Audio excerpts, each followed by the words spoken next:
Selamat datang pada video penyusunan naskah dinas. Setiap naskah dinas yang akan ditindaklanjuti wajib dilakukan dengan penyusunan konsep yang harus memenuhi persyaratan sebagai berikut. Konsep naskah dinas disusun oleh pejabat dengan menggunakan verbal konsep. Setiap verbal konsep yang diajukan kepada pimpinan wajib terlebih dahulu diteliti oleh pejabat TU mengenai isi, sesuai dengan kebijakan yang digariskan pimpinan dan dapat dipertanggungjawabkan. Redaksi, sesuai dengan penggunaan bahasa Indonesia yang baik dan benar. Bentuk, sesuai dengan ketentuan yang berlaku. Konsep naskah dinas dicetak di balik verbal. Jika konsep naskah dinas lebih dari 1 halaman, dapat menggunakan lembar berikutnya. Net dan verbal diarsipkan oleh pejabat yang menandatangani.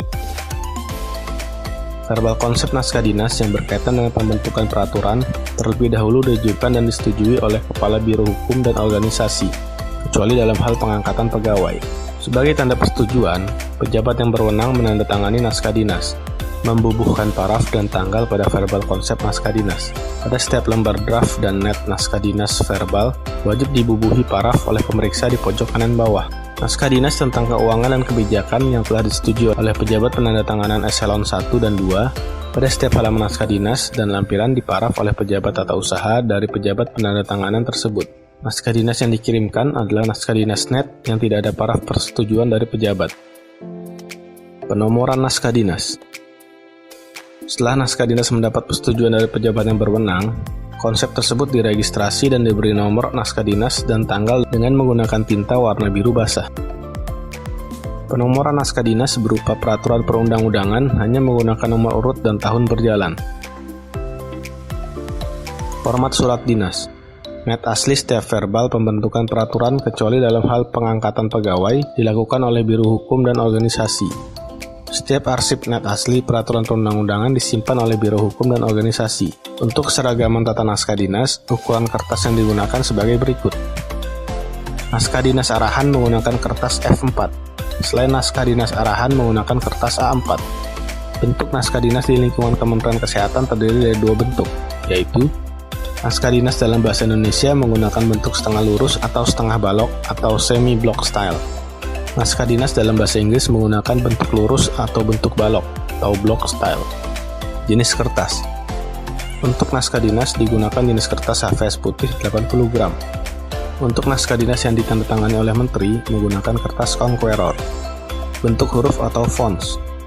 Setiap tulisan naskah dinas kecuali pembentukan peraturan perundang-undangan menggunakan huruf Arial ukuran 11 atau 12 dan spasi 1 sampai dengan 1,5. Ruang tepi atas menyesuaikan dengan tetap memperhatikan estetika. Naskah dinas net terlebih dahulu diteliti dan diparaf oleh pejabat setingkat di bawah pejabat penandatanganan di akhir nama jabatan. Selanjutnya, pejabat 2 tingkat di bawah pejabat penandatanganan memberikan paraf di awal nama jabatan. Penulisan nama jabatan tidak menggunakan sebutan bapak atau ibu. Untuk perhatian digunakan atau ditujukan kepada seseorang atau pejabat teknis yang menangani suatu kegiatan atau suatu pekerjaan tanpa memerlukan kebijakan langsung dari pimpinan pejabat yang bersangkutan.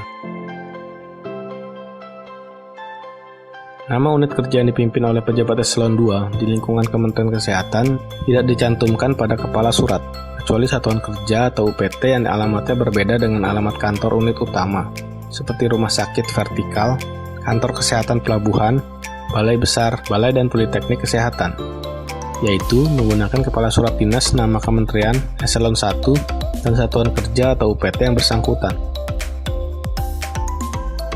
Cap jabatan hanya digunakan untuk menyertai tanda tangan pejabat eselon 1 yang bersangkutan dan pejabat sementara atau PJS yang ditunjuk selama pejabat eselon 1 yang bersangkutan sedang berhalangan atau tidak ada. Cap instansi digunakan untuk menyertai tanda tangan pejabat eselon 2 dan kepala UPT. Kepala UPT tidak memiliki cap jabatan, tetapi menggunakan cap instansi dari eselon 1-nya. Cap Menteri Kesehatan digunakan hanya untuk menyertai tanda tangan Menteri Kesehatan atau Menteri ad interim apabila Menteri Kesehatan sedang berhalangan atau tidak ada.